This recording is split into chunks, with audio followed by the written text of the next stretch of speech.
was not here yet yesterday okay, so we have a lot of new people.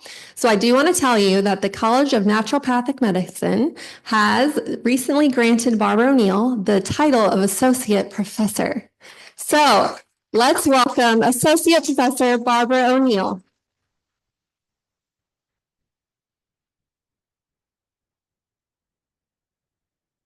Drum roll, please. Here she comes.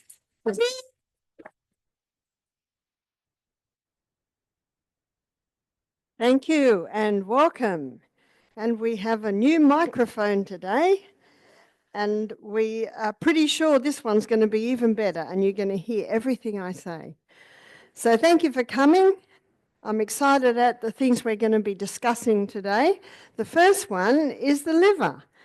The liver lives under your right rib, and your liver is the only organ in the body that has the ability to regrow. And God knew what was going to happen to livers. And that's why I believe that he gave this liver the ability to regrow. It's the only organ that can regrow. And that's why sometimes they'll do a liver transplant and they'll just do a piece of liver and it can grow. Understanding that helps us to realize that even if we may have had hepatitis, whether it be B or C, whether we've had damage to the liver, it can regrow. And of course, it's just like the rest of our body. Our body has the ability to heal, and this one has the ability to regrow. And if it's not going well, we need to understand it will heal if we give it the right conditions. So let's have a look at what the liver does, because Proverbs 14 verse 6 says, "Knowledge is easy to him that understand." It is my aim to give you a knowledge of how the liver works, because when you know how it works, then you begin to understand how it can heal. Cancer cannot get a hold on the body if the liver is working at full potential. Now, just that one piece of information alone makes the liver a very interesting organ. We call it the project manager. And the reason we call the liver the project manager is because everything that comes into the body goes first to the project manager. And everything that comes out of the body comes out under the jurisdiction of the liver, the project manager. So first of all, we're going to have a look at the things that come into the body and what the liver does with that. Then we're going to have a look at what comes out of the body and what the liver does with that. Any environmental poisons that comes into our body, how would environmental poisons come into our body? We can breathe them in, it can come in through our skin, we can ingest it. It all gets into the blood and goes straight to the liver. The liver assesses it, and sometimes it says, this is a nasty, nasty substance. And what it does is it wraps it up in fat. Now, this explains why a Vietnam veteran that attended our program, he was a little overweight, and he said, my doctor said to me, don't lose weight, because what's in his fat cells? Some pretty nasty stuff. You see, the Vietnam War was the first war where they used chemical warfare in such large amounts. Yes, chemical warfare was starting to come through in the First and the Second World Wars, but it was in the Vietnam War that, unfortunately, it was used almost without limit. So this man had a lot of environmental poison stored up in his fat cell. And he said, I've come to your retreat because I have heard that you nutritionally support the body as it goes through the detox, and that's what I need to be able to handle those things that are coming out of my fat cells. And what he said was true, and I'm going to explain to you this morning how we do that. But before we go there, before we have a look at how the body detoxifies us from the environmental poisons built up, we're going to have a look at what the liver does with the food that we eat. And there's never been a time on the planet where human beings have eaten so many carbohydrates. So why would that be? Every single country has a carbohydrate, depending on where you live. If it's in Ireland, it'd be potatoes, right? If it's in Asia, it would be rice. If it was in Europe, maybe it would be pasta, pizza. In fact, there's carbohydrates in every culture. But it seems a strange thing that we've suddenly taken all of them and put them together. So let's have a look at this. We'll be looking at this again tomorrow when we look at diabetes, because it's one of the reasons why diabetes is out of control. If has to go for the moment, but it's a good one. So let's have a look at some of these carbohydrates. Cereal is a very common carbohydrate, as is bread. I think just about every country in the world is having bread now. When I go to Fiji, there's hot bread shops everywhere in Fiji, and the people are sick because of it. So I said to one elderly gentleman, "What did you eat as a child?" He said, "We just ate cassava. We didn't eat bread. We ate cassava, we ate taro, we ate breadfruit, we ate sweet potatoes. Bread wasn't part of their native diet, but they had their carbohydrates in their cassava and their taros."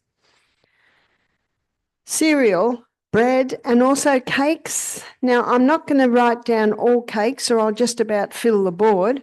So this is muffins, croissants, pasties, cookies, biscuits. You know, in Australia, a biscuit is a cookie to us. So when Australians come to America and they see a sign that says biscuits and gravy, we just think this strange country. But we realise you call a biscuit like a scone, or I think you call it scone. Is that right? We call it scone. And what you call cookies is what we call biscuits. Pretzels, so you got a huge range there. And rice is another carbohydrate, as is pizza. When I was reading Natasha Campbell McBride's book, Gut and Psychology, she looks at the history of many cultures that historically they ate thick soups, thick stews. So in Australia, we think, you know, Italians eat pizza and pasta every day, but not so, because it's a more concentrated food. It takes a while to make it, especially when you're making it from scratch. So it was more like a special occasion food. And potatoes. I'm married to an Irishman. Every main meal must contain potatoes. So you can see what I'm saying. People have put all the carbohydrates from so many different countries together, and it's a high carbohydrate diet. And the pure carbohydrate is sugar.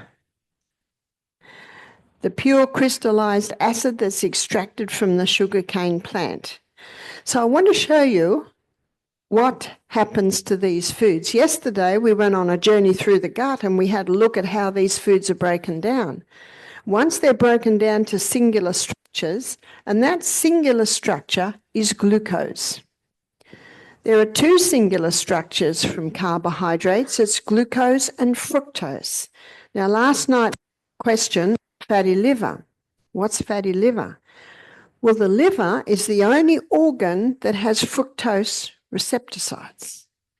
And so when someone's eating a lot of this food, and a lot of these foods are a combination of wheat and sugar, and a lot of these foods, especially in that cake department, it's sweetened with high fructose corn syrup. So if they're eating foods with high fructose corn syrup and having maybe coffee with sugar in it, and sugar breaks down to fructose and glucose, and maybe have an orange juice, which has got a lot of fructose and glucose, can you see we've got a fructose overload? So what happens is fructose goes to the liver and it's converted to glucose and then sent to the cell. But if there's an overload of fructose, then the liver's got no other choice, but it's got to start storing it as fat. There's your fatty liver. How can you get rid of fatty liver? Real easy. Get the carbohydrates and the sweet things down, and don't eat anything that's got high fructose corn syrup, and it's a nasty sugar. And it's used because it's so cheap. And how many people think high fructose? Oh, fruit must be good. Corn, yeah, corn's good. Can you see that the wording, it doesn't bring alarm to people? So all these foods break down to glucose and fructose, and it's taken to the liver.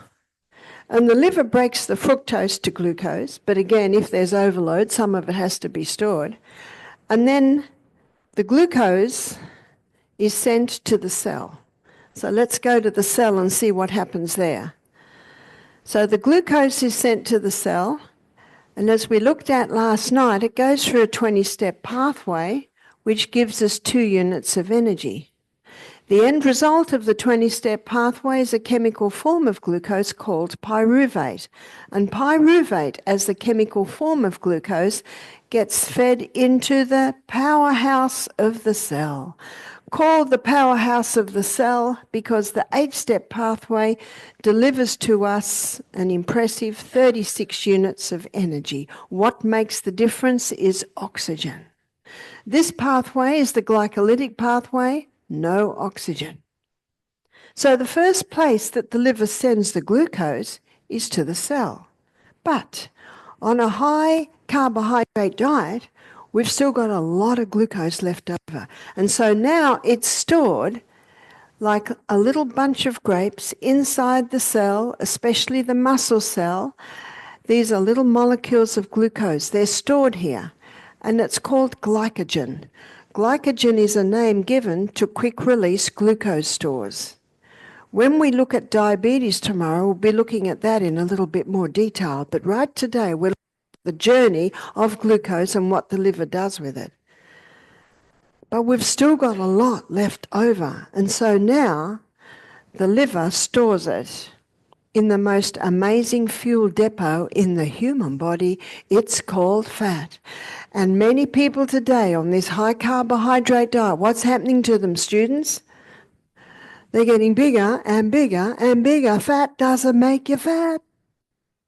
What makes you fat? Is this high carbohydrate. Now, carbohydrates are not bad. My husband would never forgive me if the potatoes stop. Either would Ricky, by the way. He's an English man, loves their potatoes. No, carbohydrates aren't bad. You see what we've done? We've put them all together. We've put them all together. No, they're not bad. It's only when they're overdone and refined. That is the problem, as you can see. And so when our guests come to Misty Mountain Health Retreat, the first 2 days are juicing days. Well, they arrive Sunday and we give them a beautiful meal, something for them to dream about for 2 days. We say the solid food's going to stop, but we're going to feed you very well over the next 2 days, but it'll all be liquid. So Monday morning, our guests, let me show you the first 2 days. So they come on Sunday, have a lovely big lunch, and then Monday, Tuesday are juicing days. So the juices are served at 8, 10, 12, 2, and 4. And right at the end of the day, we serve broth. Because right at the end of the day, our guests do a steam sauna, and the big sweat happens. And what we do is we cook a lot of vegetables in a lot of water, strain it, put some Celtic salt in it, and they have the broth at night. It's full of minerals from all the vegetables to replace from the big sweat. So the main juice that we serve is often called the vegetarian's milk. It's 80% carrot, 10% apple, and 10% celery. Often called the vegetarian's milk because you could just about subsist on this. And I have met 2 ladies whose babies could not handle any type of milk. Not breast milk, not goats, not any. And so the naturopath put the babies on this for their milk, and they did very well.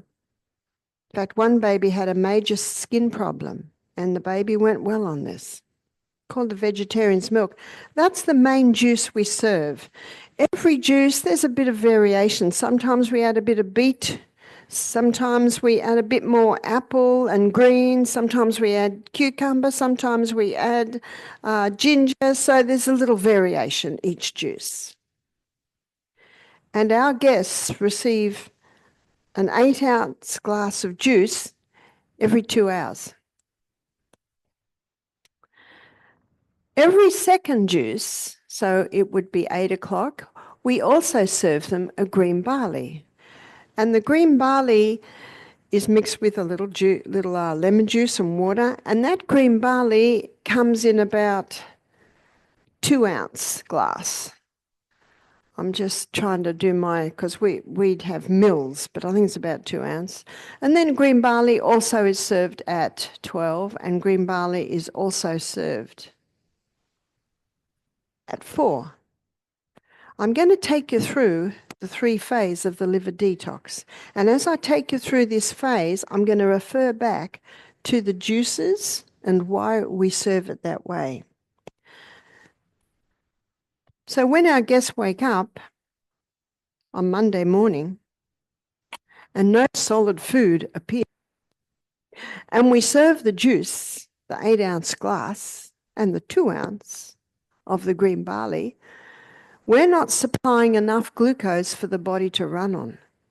So what the body starts to do is break down the fat stores to give the excess glucose that's needed. It's called gluconeogenesis, creating glucose from the stored fat, because that's what fat is, isn't it? It's just stored glucose.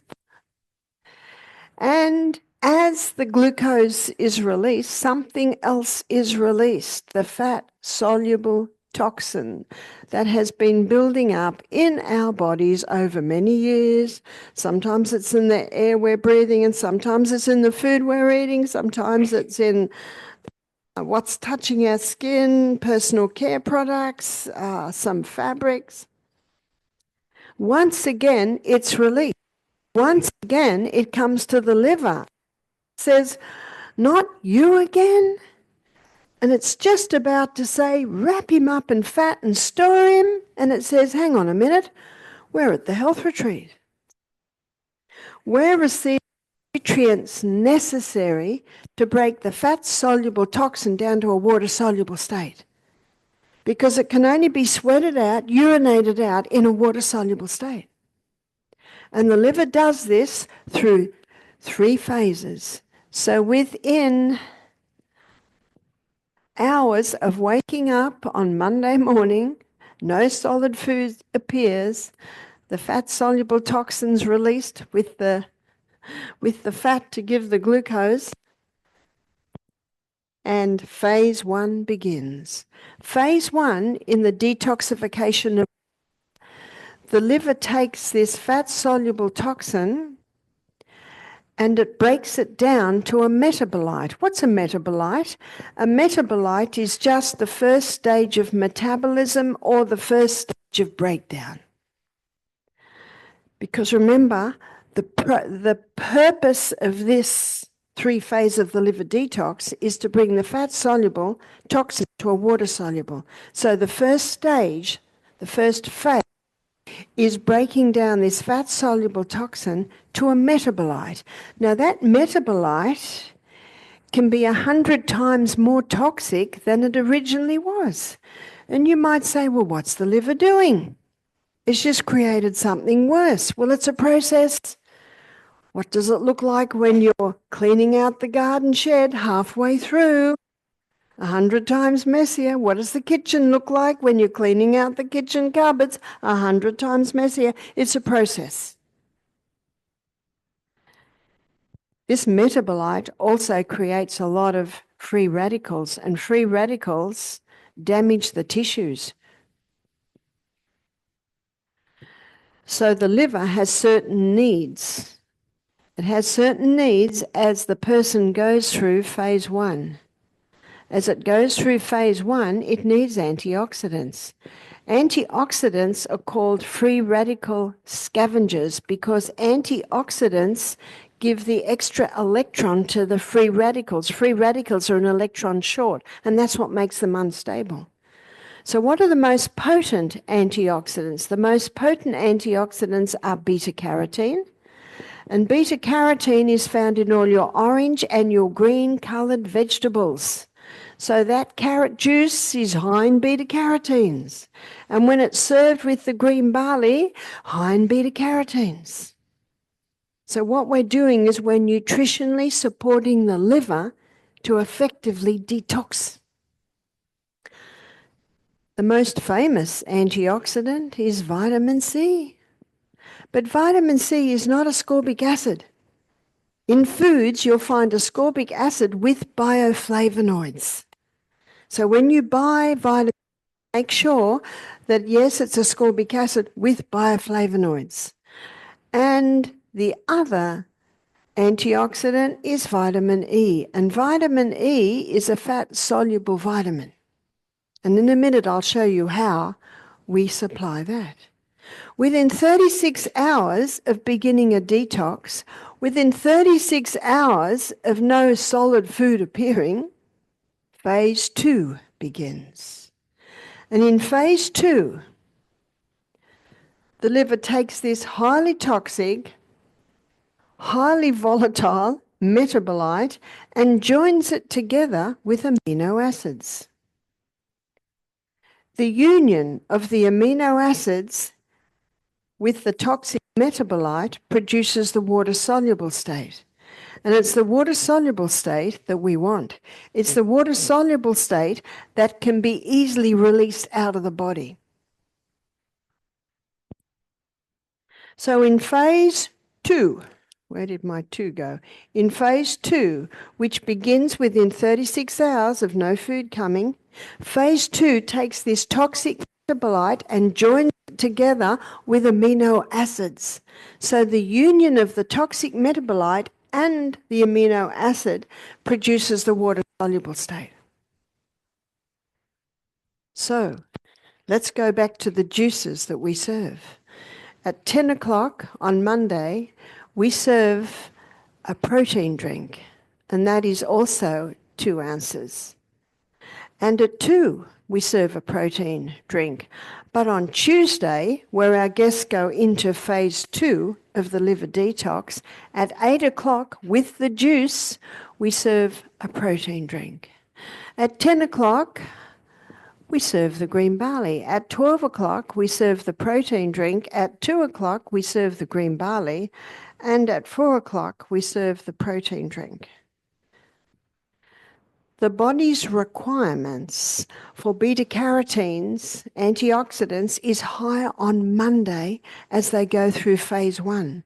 So we give 3 doses of green barley. But on Tuesday, when the guests go into phase 2 of the liver detox, the requirements for amino acids is greater. So we serve 1, 2, 3 protein drinks. So what's the protein drink? The protein drink is usually a teaspoon of pea protein with a little organic soy or almond milk and a little coconut milk. So those milks provide the vitamin E that the liver needs at that stage. And the protein drinks provide the amino acids that the liver needs to mop up those toxic metabolites. Phase 3 happens in conjunction with phase 2. And in phase 3, the liver takes this water-soluble state and it releases it out via our sweat glands. It releases it out via our urine. It releases it out via our colon.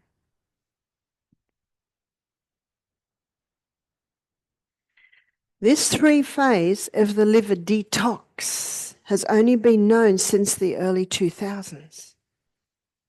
100 years ago, people could go on water fast because they weren't dealing with the fat-soluble toxins that we are dealing with today.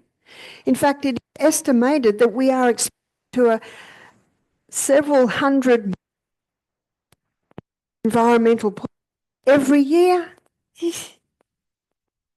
And they're coming in so many ways, in the food we eat, in the clothes we wear, in what we're washing our clothes with. They're everywhere, they're everywhere, they're everywhere. So Jacqueline and I usually stay in Airbnb, but in our contract, Jacqueline's put in cotton sheets. And I have to tell you, in about the last 4 Airbnbs we've gone to, they've had to bring in cotton sheets because all the sheets are polyester. These fabrics were created in a chemical laboratory. One lady said to me, Barbara, I'm going to have to throw all my clothes out. I said, well, there are these great shops called thrift stores, which are a little bit cheaper. You might need your magnifying glass to read the labels. And the more Americans that buy linen and cotton and bamboo, which is viscose, and rayon, which also is from wood pulp, and modal from wood pulp, the more it will be available. So it was about, I think it was 2022 when the airport in London lost my bags for 5 weeks. I'm so glad I didn't know it was going to be 5 weeks. But within a week, I knew I had to go and buy a few things. I was just washing my clothes out every night. So I went to the department store to look for a bra. Oh, I tell you what, it's not easy. I would like to suggest that 5% of their bras were made out of natural fibre. But you know where I found there's a lot of natural fibre? For maternity bras. And they're smaller and more delicate today compared to 50 years ago where they looked like suits of armour. But you see, we the consumer have power. And I'm fussy where my dollar goes. I like my dollar going to local industry and I like my dollar going to natural products. The more that buy that, the more will be available. And these are hidden areas that many people don't realise that those fat-soluble toxins. So I think one of the first things people do when they leave here is, start reading all their labels and also having a look at what's in the laundry cupboard, what's in the kitchen cupboard, and keep it very simple. Some people say it's going to cost a fortune. No, in my laundry cupboard, I've got sodium bicarbonate and white vinegar. That's cheap. That's real cheap. And that's what our grandparents used to clean with. And to make it smell nice, you can put some lavender essential oil or eucalyptus essential oil. But when you realise how many fat-soluble toxins we are being exposed to and how they're building up in the fat cells, then you realise it is important to start being very serious about what's touching our body. So the man that came to our retreat, the Vietnam veteran, can you see why he came to our retreat? Because he knew that, and he had heard, that we nutritionally support the body, we nutritionally support the liver to be able to effectively detoxify. But with this Vietnam veteran, we gave him a protein drink every juice because what was coming out of him was nasty. So we wanted to apply or supply lots of amino acids to mop up those toxic metabolites. And the good news is he went through the program with no adverse effects. That's a clear sign that he's getting the right conditions. We gave him protein every juice, those first 2 days, and we gave him another one at 7:30 at night, just to make sure that we were supplying those amino acids. I thank God that we have a liver that can effectively detoxify us even in 2025. A lady said to me that her little daughter came home from school, she's 8, She said, "Mum, look, my girlfriend gave me this pretty nightie." It was a very pretty nightie, all pink and flowers. And mother looked at it, looked at the label and said, "Oh no, it's polyester." That little girl is now horrified. Do you know you've got to win your children? So what would I do? I'd say, "Oh, it is so pretty. Oh, it's such a pity it's made out of plastic. Let's go to Joanne's. Let's choose some pretty material out of fine cotton. It's worth buying a sewing machine and buy a pattern. I make some of my clothes. I made this skirt out of linen, but I need a pattern. I can't do without a pattern. I just follow the pattern. And the good news is if you start making your children's clothes, if they're not perfect, doesn't really matter." So it's working with them, and even saying, "Oh, it's such a pretty night," but your friend, she didn't realise. You see, you've heard of negative ions and positive ions, and positive ions are positively bad. And positive ions have more carbon dioxide in their molecule than oxygen, whereas negative ions are electrically charged oxygen molecules. And these chemical fabrics give off positive ions, which are the negative ones. Do you know what that means? They attract more negative ions. So it's not just your skin absorbing it in, it's the fact that they're even attracting more of the bad guys.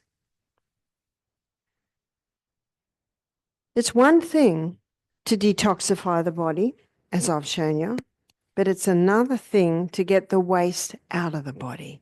It's no use to sweep the house and leave all the waste at the front door. The waste must come out. And so what I'd like to show you now is how you can effectively get these water-soluble toxins out of the body. And we have 4 main organs of elimination. And you might be surprised at the largest organ of elimination is the skin. The skin is an amazing organ of elimination. The skin breathes, the skin absorbs, and the skin also throws off waste. And that's why we need to wash our bodies every day. And that's why we need to wash the clothes that touch our bodies every day. Because if you wear the same clothes that touch your body the next day, you can absorb the waste that it threw off the day before, especially in Florida. Is that right? Where you're perspiring a lot. Not so much the outer skirts or jumpers, but I don't know whether in Florida that you even wear jumpers. You call them sweaters, yeah? But it is quite cool in the morning. Jacqueline and I, on our morning walk, we were certainly a bit more covered. But I do understand it is your winter, is that right? We're in Scotland in the summer, 13 degrees Celsius. And I said, I do understand that it's supposed to be your summer. So what does your skin need for it to be an effective organ of elimination? Notice what the skin uses to throw off waste. It throws off water. It uses water to throw off waste. So the skin needs water. It needs water in and it needs water out. To be able to throw off the waste, we need to be well hydrated. So that is at least 8-ounce glasses a day. So what we say to our guests at the retreat, we say to them, if you have a glass of water between every juice, you will easily make up your 8 glasses. But what about the juice? Well, how clean would your body be if you washed it in juice? No, juice doesn't do what water does. So we give this little routine to our guests. When you wake up in the morning, have half a glass of water. Might go to the bathroom, have another half glass of water. Might pray, have another half glass of water. See what you're doing, you're spreading the water out because your body can access it more. One lady said to me, Barbara, I can't drink water in the morning, I feel sick. I said, oh? And remember, we always do, we always put our detective hat on. I said, tell me how you drink it and how much you drink. She said, I don't like water, so I just get 16 ounce and just drink it all at once. I said, yeah, I'd feel sick. I said, try just a mouthful and just try another little mouthful and then another little mouthful. And as you perspire, it's not pure water. Yes, it's got waste, but it's salty water. So we also need to be having the whole salt. And the whole salt is the salt like Baja salt, which is a hand-harvested salt off the coast of Mexico, and the Celtic salt, which is a hand-harvested salt in the old Celtic method off the coast of Brittany in France. And these salts contain 82 minerals. Now, there's been some claims that they've got heavy metals in them.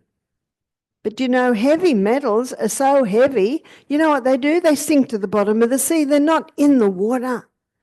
And the salt comes from the water. So those hand-harvested salts contain 82 minerals, and 3 of those minerals is magnesium. And that's why these hand-harvested salts are so wet, because magnesium is a water-hungry molecule. Taking a little crystal of salt on your tongue before you start each glass of water, that helps to also maintain our salt levels. The body, looking at the skin as an organ of elimination, it must have water in, and it must have water out. So at our retreat, we have a steam sauna every afternoon. Every afternoon we create a fever in our guests in the steam sauna. Create a fever is it gets the blood to start moving faster, it gets the lymph to move faster, and it throws off more waste. And so our guests are perspiring big time. And what the research has shown is 70% of body's waste will be eliminated via the skin when you're giving the body the right conditions. What are the right conditions? Being well hydrated. We say to our guests, you can't hydrate your body for the steam bath 10 minutes before the steam bath. You've got to start early in the morning and drink that water little by little over the day. Then you're well hydrated, ready for the steam sauna. And also, your skin needs us to have a bath every day. We need to have a wash, a shower every day. Often I have 2. I have one before I go to sleep at night. And if I exercise and get hot and sweaty like you do in Florida, then I'll have another one in the morning. And I always finish it with cold in the morning, and your cold is cold. Whew. But as you'll see tonight when we look at our immune system, it's one of the best immune system boosters you can give the bodies, that quick cold. The skin also needs us to exercise, because when you exercise, you increase the circulation of the blood to the skin, and when you increase the circulation of the blood to the skin, you increase the blood's ability to throw off waste via the skin. The skin also needs to breathe. There are some ladies' exercise shops in Australia, and I went in there one day and I was reading the labels. I could not find any out of natural fibre. But there is an Australian brand called Boody, Boody. I'll tell you a funny story about it. I discovered it about 3 years ago when I was in Idaho. There was a whole stand in the Trader Joe's, Boody, and it was something like 95% bamboo. And it had sports bras, it had singlets, or you call them undershirts, it had leggings, it even had petticoats. Oh, I went a bit berserk. I thought, wow, this is great. And then I went home, bought some from my daughters, went home, and I'm taking the package off, and I read the fine print, made in Australia. That's how I know it's an Australian brand. So you've got products like that, Boody, that, you know, ladies, be very careful what you're wearing on your exercise, because so many of these leggings and sports bras are all made out of either polyester, nylon, or acrylic. And when you're exercising, your body warms up, your pores open, and the fabric warms up, and you start to absorb the chemicals from the fabric. So allow your skin to breathe by having natural fiber, and allow your skin to breathe by being mindful of the creams that you put on your skin. If those names are very big and you're not sure what they are, it's usually because they're chemicals. So it's time to investigate exactly what's going into your body. Another organ of elimination are your lungs. And your lungs have certain needs to be an effective organ of elimination. Your lungs need water. I don't know whether you ever have any really cold mornings here, but if you were in Scotland on a cold morning and you looked at each other, you could see each other's breath because of the mist that's coming out. But you only see that when it's really cold, because what's coming out of you, of course, is warm. But every breath we exhale some moisture. And if we're dehydrated, then the bronchioles shrink up a little bit and the little alveoli can't do the gaseous exchange if it doesn't have enough moisture. So the lungs need water. The lungs need fresh air. Now, I do understand that air conditions are used a lot in Florida, because my understanding is that Florida was a swamp. Is that right? And what they did is they made canals, and a lot of places have little, we call it a little dam. You call it a pond. Is that right? What you got out the front here? Is that what you call it, a pond? Because it was a swamp. And so it's very important living in Florida that you probably have air conditioning to dry the houses out, because they have a tendency to dampness.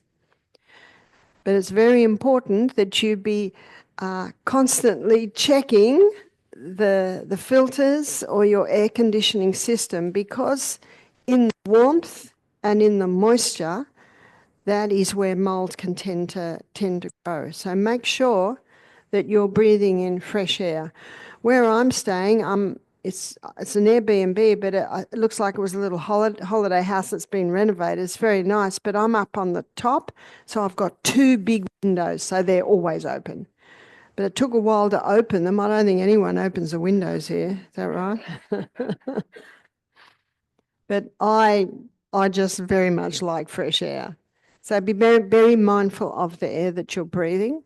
Your lungs also need you to exercise. Now, right now, as you're sitting here, you're breathing in 500 mil and you're breathing out 500 mil of air. But when you exercise, when you start running, or maybe exercise bike, or maybe you swim, I think that'd be nice exercise here in Florida. When you start really moving the body, your respiration increases and you're breathing in 3,600 mil of air and breathing out 3,600 mil of water. Whew. And that is why exercise is so important for the lungs, because it gets the lungs open and moving. What's also important for the lungs is that you breathe through your nose. Is everyone practicing? Did anyone tape their mouth up last night? Can't see any hands. So nose breathing, but not only nose breathing, nose abdominal breathing, because our abdominal muscles were designed to aid in the breathing process. And when we breathe with our abdomen way down here, we're actually using all our lungs. We have about 300 million alveoli, which are those little they're like little sacs in the lungs where the gaseous exchange takes place. So to access all of those, we need to breathe deeply with our abdominal muscles. So be mindful of the way that you're breathing. Kidneys. The kidneys are also an organ of elimination, and your kidneys are a very effective organ of elimination, but they must have adequate water. So again, at least 8 glasses of water a day, also with the whole salt I don't think any of us have ever tasted our urine, and I don't suggest you do, but it is salty. Our tears are salty. Everything that comes out of us is slightly salty because our internal fluids are all salty. Our blood is salty. So we need that little bit of salt, but we need it the way it's found in nature, which is the whole salt. And I'm going to address salt in detail when we go to the heart, which I think is tomorrow. Not sure the next day. So kidneys need water, and again, they don't need it all at once. They need it little by little by little by little over the day. Did you go to bed last night with your water next to your bed? Oh yes, there's a few more nods there. Your kidneys also need you to exercise, because when you exercise, you increase the circulation of the blood to the kidneys. And when you increase the circulation of the blood to the kidneys, you increase the kidneys' ability to filter the blood. So not only does it increase blood to the kidneys, but when you're walking, when you're exercising, every step that you take is strengthening the kidneys. When you do your Pilates, when I did my push-up, my squats this morning, you're strengthening those kidneys that sit at the back. So exercise is important for the kidneys.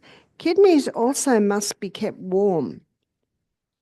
So even though we're in Florida, even though it's warm, it's near the equator, many houses are cold because of the air conditioning.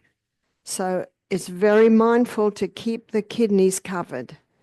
When the kidneys aren't covered, and when they do get cold, then you haven't got enough blood going in there, because wherever we're warm, it's because blood's going in and out. So you know what the body starts to do? It starts to build excess adipose tissues around the kidneys to try and warm it. And I don't know anyone that wants excess adipose tissue around their kidney areas. You want slender waists? Keep your kidneys warm. The largest organ of elimination is the colon. It's only microscopic waste that can come out of the skin, that can come out of the lungs, that come out of the kidneys. The largest pieces of waste come out of the colon. And we looked at the colon yesterday. And the colon needs, yes, you to exercise. It needs you to move every day, because that massages the colon. It increases blood supply to the colon. The colon also needs fibre. But on the detox program, the person's not having any fibre. And so what we give them is herbs. And I mentioned the colon tea. We call it the colon tea. And OK Be Healthy, you got that website. They sell the colon tea already made up. And a lady talked to me yesterday. She said she was in hospital. She was a very bad case of constipation. Nothing was helping. She got the colon tea and it did the job. So those herbs don't irritate the colon, they gently stimulate the colon to move. So we give our guests, depending on their usual colon habits, either half a cup or 1 cup in the evening on the juicing days, so that they will evacuate in the morning. The colon also needs us to drink adequate water. One of the main functions of the colon is to take water out so stools are formed. If the person's dehydrated, more water gets taken out than should be taken out. The colon eliminates the largest pieces of waste, so it's vital that that be moving every day. We don't want it to overmove and we don't want it to undermove, but there should be a daily evacuation.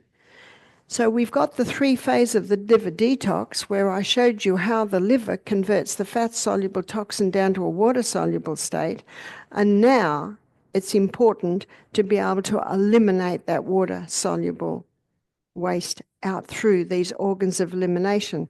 But there's one more tiny little organ of elimination, and that is the tongue. And our guests, on those days of juicing, it's not unusual that they wake up and the mouth is terrible. it tastes terrible. So what you can do, because waste comes out via the tongue, is oil pull.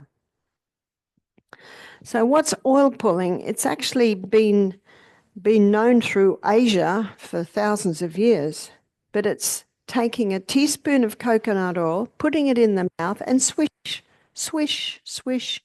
You might swish for 10 seconds, rest for 10 seconds, swish for 10 seconds. You usually do it for about 10 minutes.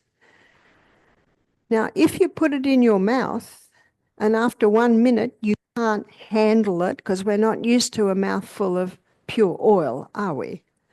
By all means, release it out, because the next day when you try it, you'll probably be able to handle it for maybe 2 minutes, and then the next day 3 minutes. The value of oil pulling, and the reason why it's called oil pulling, it pulls waste from the tongue, it pulls out waste from the glands under the tongue, it pulls waste out of the blood vessels under the tongue. And that's why when you finished your oil pulling after 10 minutes, you go outside onto the grass or into your bin, or we call it trash can, and release it there. Don't release it down we call it a plug hole, you call it the sinkhole. Otherwise, it'll go cold and the oil will go solid and it'll plug up your plumbing. You don't want that. So you release it out and then you get water and rinse your mouth a couple of times. You see, you're releasing it out because it's full of waste. And you might be surprised if that was tested, the amount of waste that's in it. And I have met people who had bleeding gums, infected gums, and they oil pulled 3 times a day, and they said within a week their gums had healed. So the oil pulling does many things. I try and do it every morning. I did do it this morning. I usually do it maybe about 20 minutes before breakfast. And that's when you use sign language, when everyone's oil pulling, because you can't talk. But it's a very simple little thing you can do, which will help with oral hygiene, will help with gum hygiene, but also it's effective in pulling out the waste from your tongue, from the glands and the blood vessels under your tongue. At our retreat, we suggest our guests oil pull maybe 3 times a day, especially we're on the 2 juicing days. Then on Wednesday morning at breakfast, our guests break the fast and they begin eating. They still detox somewhat, not as majorly as the first 2 days, because we give them breakfast like a king, we give them lunch like a queen, and the supper is 1 or maybe 2 cups of broth. So it's not solid. So they're having breakfast at 7:30, lunch at 1:30, and they don't eat again till 7:30 the next day. And it's what I was talking about yesterday, the time-restricted eating, which came out of the 5-2 diet, the intermittent fasting. So it's eating twice, 6 hours apart in a 24-hour period. You've really got to do what works for you. I know my sons, they're tradesmen.